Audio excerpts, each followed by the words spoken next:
scored in high school. What's this about the shoulder? Oh, that was yeah. I partially separated my AC in the last game against Kentucky in the first half, so just did that and then kind of took a couple weeks off rehabbing that and getting that healthy, so I'm good now. Where is it? It's 100%? Yeah, it's 100% now. Okay. Yep. How much did that affect you during the game? It had to be quite a bit. Yeah, it was a little sore at halftime. Like, at first I didn't know what happened. I just thought I had a stinger. So I was good at halftime, came out and I was fine in the second half. And then after the game, like once I stopped moving, it started aching and it started swelling up a little bit. So I talked to our trainer and he's like, yeah, you probably just partially separated it. So.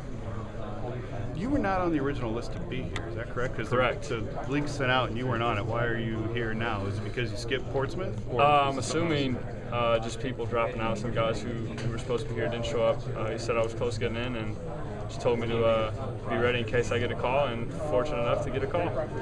So here I am. When'd you get the call?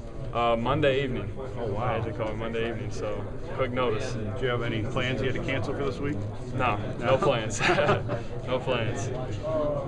Big, obviously, huge opportunity for you to be included in this. Is it looking forward to it? You anxious? Pressure? Where you stand? No pressure. I'm just blessed to be here. I'm excited to be able to, again, get invited to this. I know some guys probably could make it, and that's why I'm here, but definitely going to try to make the most of this opportunity, and we'll see what happens. Go from here. Do you think the fact that you have a niche helps you or hurts you in shooting and being such a good shooter? I think it definitely helps me, just because 90% of the league is role guys. It's role players. I feel like there's always room for a shooter, just because what they bring to the floor, not just shooting the basketball, just drawing attention to the defense, spacing the floor, creating lanes for the people. So again, it's that's what I did for 4 years at Ohio State, so I feel comfortable playing that role, and I know what my role would be if I were to make it at the next level. So it's definitely something where I feel like it gives me an advantage. Guys, this may sound silly, are you convinced that you can play in the NBA? You know what I mean? Are you confident? Do you know you can play at this level? It's just a matter of someone taking a shot at you? I'm very confident that I believe I can. There's obviously things I need to work on. Obviously, continuing to work on my foot speed is definitely going to be the main thing, and that's what I've been receiving a lot of feedback on. There's no question that they feel with my ability to shoot the ball that I can definitely play at the next level. It's just whether I can guard my position, and that's something that I'm trying to prove to people out here. Are you a Cavs fan? I actually was growing up. Mark Price was like my favorite player growing up. So. Well, I don't know how much you paid attention to him last year, but obviously you know Manny Harris. Yeah. Undrafted, made it. Absolutely. Samuels, undrafted, made it. Do those stories, do you look at it and say, okay, I don't know what the percentages is of that I'm going to get drafted, but even if I don't, there's still a door that I can get through? Oh, definitely. I think, it's not the end of the world if you don't get drafted. Would I love to be? Absolutely. Everyone would love to be. But, it's a little unique this year, especially with the possibility of a lockout happening. Without summer league and stuff like that, but I definitely think there's always that chance of you hear stories like Manny Harris and Smarto of people making it. A Wes Matthews who's been very successful.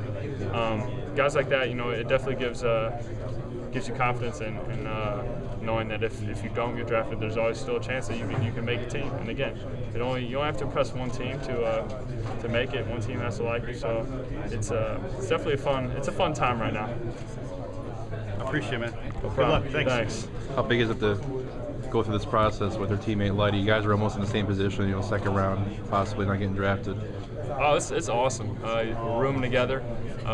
It's a lot of fun. It reminds us of road trips back at Ohio State, because we roomed together on road trips. So it's just I'm really excited for him. Lighty's a great player. I definitely think he deserves to play at the next level, and he's fully capable just because of his athletic ability, the way he plays defense, and what he brings as a teammate.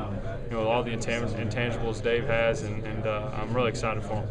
Does it kind of bother you that when you think of Jon Diebler, you think of a shooter? Do you want to be known more than that, or are you okay with being just a shooter? I definitely think that I can bring some other things to the table, but my thing is I know what I'm good at, and that's shooting the basketball. So if I were fortunate enough to make a team, that's what I keep telling people. I know what my role is going to be. You're not going to have to worry about me, trying to do something I'm not accustomed to. Do I have to show that I'm capable of doing other things? Absolutely. And I think that's the one thing is I've surprised some people in some earlier workouts and just working out at in Vegas. I've surprised some people with my athleticism and ability to come off ball screens and things like that. But when it comes down to it, I'm going to do what I do best, and teams know that. I know that, so it's something that I'll definitely accept being labeled as a shooter. You gotta like the Diebler in Columbus, all the T-shirts and whatnot. You had to enjoy that. Yeah, it's can't get away from that nickname, but Do you like it? It works, yeah. Yeah. I mean, it works. It makes sense. It was a lot of fun. Just the students or the people who made those shirts, and to see them around campus is it's a little different. You see someone wearing it at the clash or something, but no, it was had a great 4 years at Ohio State. Fans are great, coaching staff, teammates are great. So it's definitely something I miss.